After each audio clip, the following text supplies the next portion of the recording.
7 नवंबर 2025 की वो काली शाम गुजरात के भावनगर का भारत नगर पुलिस स्टेशन अचानक एक शख्स बदवहास हालत में अंदर दाखिल होता है। आंखों में आंसू, लड़खड़ाती जुबान और चेहरे पर गहरा खौफ। यह शख्स कोई आम आदमी नहीं बल्कि फॉरेस्ट डिपार्टमेंट का एक बड़ा officer, assistant conservator of forest Shailesh Khambala था। उसके साथ उसके ससुराल वाले भी थे। शैलेश ने जो कहा उसने पुलिस के होश उड़ा दिए। उसने बताया कि उसकी पत्नी नैना और उसके 2 मासूम बच्चे 13 साल की प्रथा और 9 साल का भव्य पिछले 2 दिन से गायब है। कल्पना कीजिए, एक पिता जो अपने परिवार को ढूंढने के लिए दर दर की ठोकरें खा रहा है, जिसकी दिवाली की खुशियां मातम में बदल चुकी है। शैलेश ने कहानी सुनाई कि 5 नवंबर की सुबह जब वो वॉक से लौटा तो घर खाली था। उसे लगा नैना बच्चों को लेकर सूरत चली गई होगी क्योंकि छुट्टियां खत्म हो गई थी।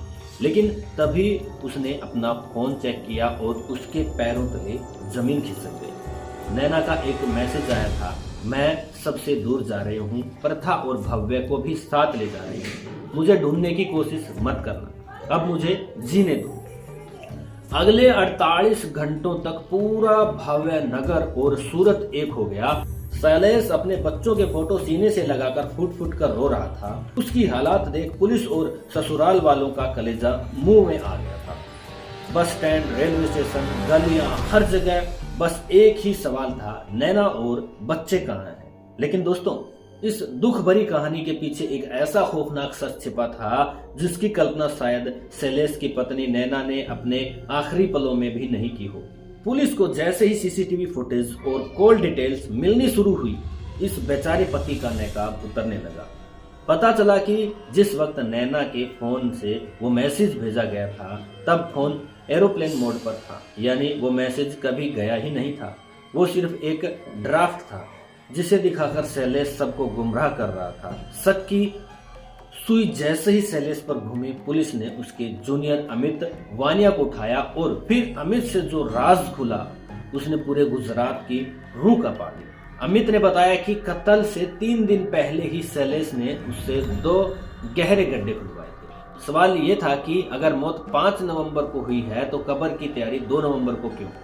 16 नवंबर 2025 पुलिस का दस्ता, जेसीबी और फोरेंसिक टीम उसके सरकारी क्वार्टर के पीछे वाले सुनसान इलाके में पहुंचे। मिट्टी खोदना शुरू किया।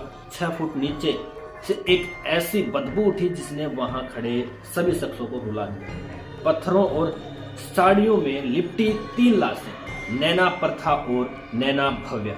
जिस पिता को दुनिया रोते हुए देख रही थी, उसी ने अपने हाथों से अपने सोए हुए परिवार का गला घोंटा था, क्योंकि सिर्फ एक एक्स्ट्रा मैरिटल अफेयर के लिए। शैलेश पिछले 3 साल से एक दूसरी महिला फॉरेस्ट वर्कर के प्यार में पागल था। वो अपनी नई प्रेमिका के साथ विदेश भागना चाहता था और उसे अपना परिवार एक बोझ और एक कांटा लगने लगा था। उसने अपनी प्रेमिका को इम्प्रेस करने के लिए यहाँ तक झूठ बोला था कि उसकी बेटी मर चुकी है और आखिर में उसने उस झूठ को हकीकत बना दिया। 5 नवंबर की वो सुबह जब बच्चे और पत्नी गहरी नींद में थे, इस हैवान ने एक एक करके तकिए से उनका दम घोट दिया। सोचिए उस माँ के बारे में जिसने आखिरी वक्त में अपने पति की आंखों में रहम की भीख मांगी होगी, उन बच्चों के बारे में जिन्होंने अपने ही पिता को अपना काल बनते देखा। कत्ल के बाद शैलेश ने लाशों को पत्थरों से बांधा ताकि वो ऊपर न आए और उन्हें उसी कब्र में दफन कर दिया जो उसने पहले से ही तैयार करवाई थी। इतना ही नहीं, अगले दिन उसने मजदूरों को बुलाया, उस पर मिट्टी डलवाई और बहाना बनाया कि वहां सांप है, कोई पास न जाए। हकीकत में सबसे जहरीला सांप तो वो खुद था। आज शैलेश जेल की सलाखों के पीछे है। उसने नार्को टेस्ट से मना कर दिया है। वो कोर्ट में मगरमच्छ के आंसू रो रहा है कि पुलिस प्रशासन उसे फंसा रही है।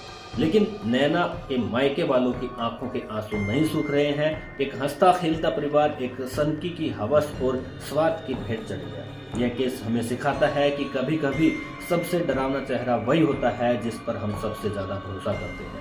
कानून अपनी कार्रवाई कर रहा है। ऐसे हैवान के लिए कोई भी सजा काफी होगी। गुजरात आज भी इंसाफ की राह देख रहा है। इस कहानी से आपको क्या सीख मिलती है? अपने घर में सेफ रहे, सुरक्षित रहे और अपनों से भी बच के रहे। जय हिंद।